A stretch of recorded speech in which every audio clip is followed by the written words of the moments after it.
Okay, this is activity 1-2. This is that building with heart project. So the first thing I want to do is open up Microsoft Project. So what I'm going to do is I'm going to come down to the lower left hand corner, click on the Windows.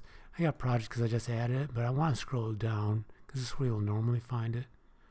Project, click on that, just left click. Project will come up. And this is the view you'll get, right? So I want to start a new project, and it's just going to be a blank project. So I click on that, and this is what I get. This is a Gantt chart. This is a default view, right? We're not going to worry about looking at the ribbon. That's professional.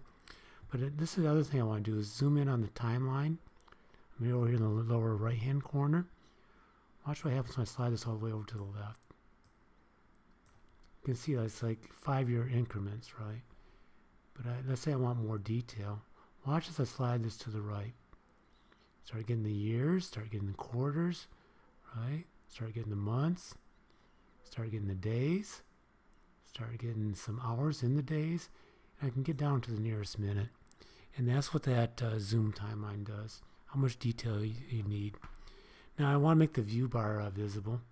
So what I'm going to do is I'm just going to click on the Gantt chart, right click it, and this is what comes up. Go ahead and click on that. Play around with it. See what happens when you click on it, right? So go back to the default. Let's say I wanted to look at the calendar like the instructions say. Well, there's calendar. Just click on that, and that's what I'll get. And we'll see what happens when we play with this later on in the project, right, in the course. And I want to add the print command to the quick access toolbar. Well, there it is. So what did I do? If you look at this, it's all the menus on this pop-up. Let me unclick that. Quick print goes away. Now I want to add it, so I left click. There's my quick print. That's all there is to it.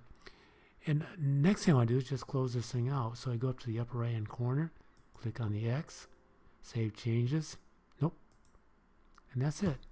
That's all we got to do.